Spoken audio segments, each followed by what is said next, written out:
Yes, ini adalah motor baru gua, KTM RC250. Ini baru datang sih. Terus kemarin gue inden di pameran motor, ini baru datang. Mungkin dari kalian udah banyak yang tahu kali ya. Karena kan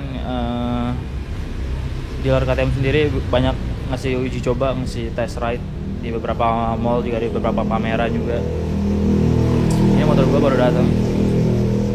Dan beberapa kali udah gue sempet test ride juga, baik di pameran ataupun di rumah. Ini adalah motor 1 silinder 250 cc. Depannya udah upside down. Terus cakramnya Vibray. Ini radiatornya di dalam. Lampu 2 proyektor, tapi masih halogen aja. Terus sen depannya di ini. Terus oli Motorex. Sok belakang monosok pakai WP, dua-duanya WP. Yang belakang Vibray juga. Bannya Metzeler M5. Terus belakang ada logonya KTM dan lampu belakang.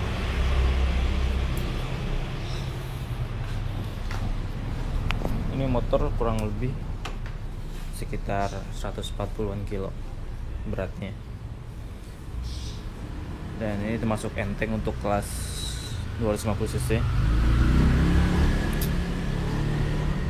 Dan mengadopsi 1 silinder, maka dia mempunyai kekuatan di torsi di RPM bawah dan menengah. Tapi untuk top speed agak kurang sih dibandingin rivalnya di kelas 250 cc.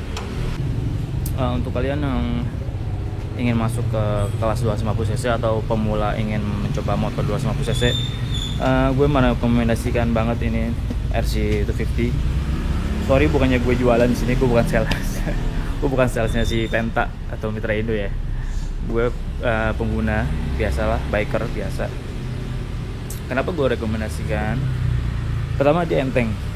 Untuk kalian yang badannya kayak gue yang 165 cm, terus berat badannya kecil, ini gue rekomendasikan karena enteng. Tapi untuk yang kayak gue tadi 165 cm, ini jarak dari jok ke bawah itu tinggi. Jadi kalian harus jinjit balet yang 165 cm ya. Kalau kalian yang tinggi sih nggak masalah ya. Terus yang kedua, motor ini adalah menurut gua pribadi, ini adalah motor yang the best handling in 250 class dibandingin A25, dibandingin Ninja. Ini adalah motor the best handling. Kalian mau ngepot-ngepot, kalian mau sliding, kalian mau liuk-liuk di kemacetan, ini enteng banget. Mungkin menurut gue karena ini kali ya, rangka frame ini ya, yang katanya sih mengadopsi dari Moto3. Ya, ini bisa gue bilang ini the best handling banget. Terus yang ketiga adalah speknya. Kalian udah dapat lampu proyektor, terus upside down, monoshock, dan mereknya itu WP. Kalian bisa googling WP, itu keren banget. Terus cakram udah Vibray. Vibray itu adalah anak perusahaannya dari Brembo, yaitu Baby Brembo Vibray. Tipikal mesin Eropa itu adalah dia agak sedikit kasar. Kalau kalian kalau kalian nyalain, itu akan bunyi kasar. Ya mirip-mirip Ducati dikit lah. Enggak mirip banget sih. Itu adalah suaranya kasar karena itu emang tipikal khas Eropa. Tipikal motor khas Eropa begitu. Kalian bisa cek motor Eropa mana aja, sebagian besar kayak gitu. Tapi lebih mirip ke Ducati ya. Terus kita lihat bagian speedometer. Bajannya ready to race, terus lengkap sih. Oli naik gigi netral, terus ada indikator giginya. Ini ada indikator giginya.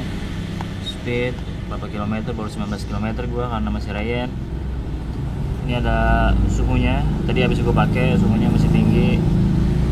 Terus indikator bensin ini karena masih saya down jadi muncul. Terus ini ABS, bisa ganti mode trip 1, 2 berapa kilo.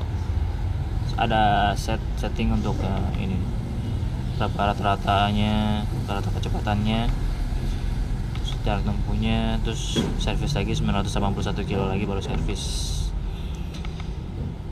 Ya gitu aja sih.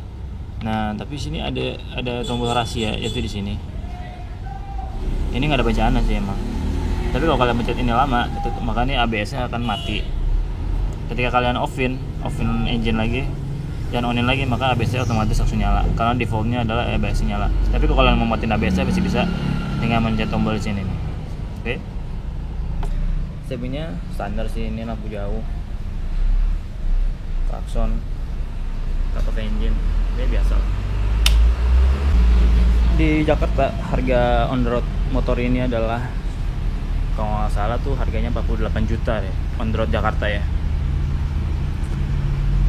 Terus apakah worth gitu beli motor seharga 48 juta? Gue bilang sih, gue pikir itu worth. Kenapa? Karena dengan spek upside down, monoshock, WP, cakram Vibray, mesin 1 silinder, torsi mantep, tarikan bawah tengah oke, frame the best handling into 50 class, dan juga desainnya desain Eropa, beda banget sama desain Jepang. Nah, gue bilang itu worth it. Yang gue kurang suka dengan motor ini adalah, pertama adalah spionnya tuh lebar bener. Gelato tuh gimana ya, nggak cantik gitu. So saya desain spionnya mungkin bisa dipikirin lagi ke depannya. Terus motor ini gitu lah, getarannya tuh berasa banget.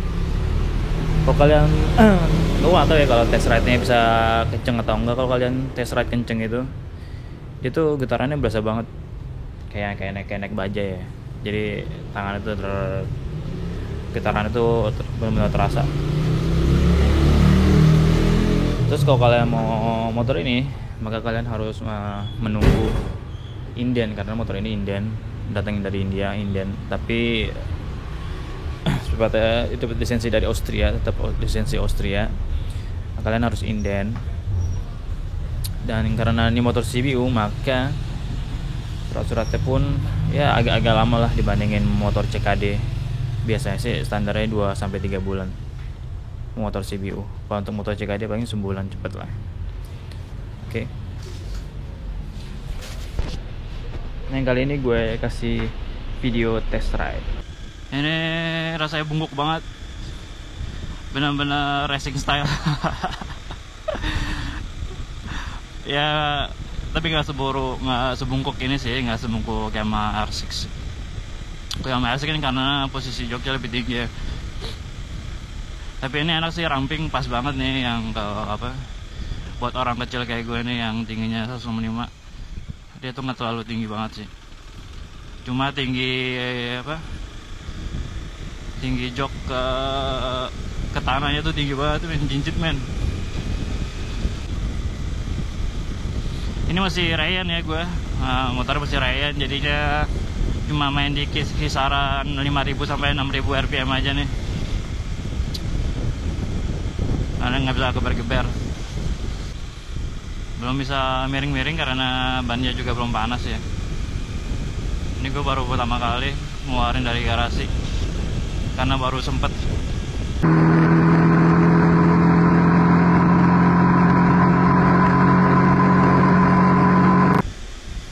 Wah gila, responsif banget deh. Cuma kalau motor 1 silinder KTM gini, dia mainnya di torsi putaran bawah sama tengah RPM aja. Jangan cepet banget responnya, gila, berapa kali udah limiter aja.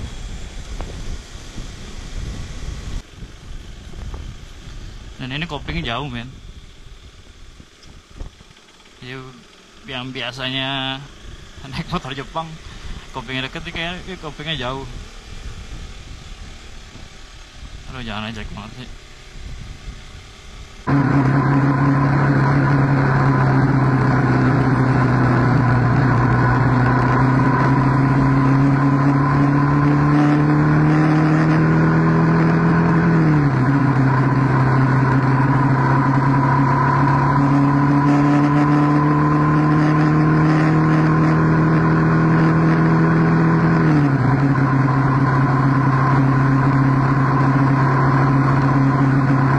Aduh jalan bergelombang ini kagak enak banget.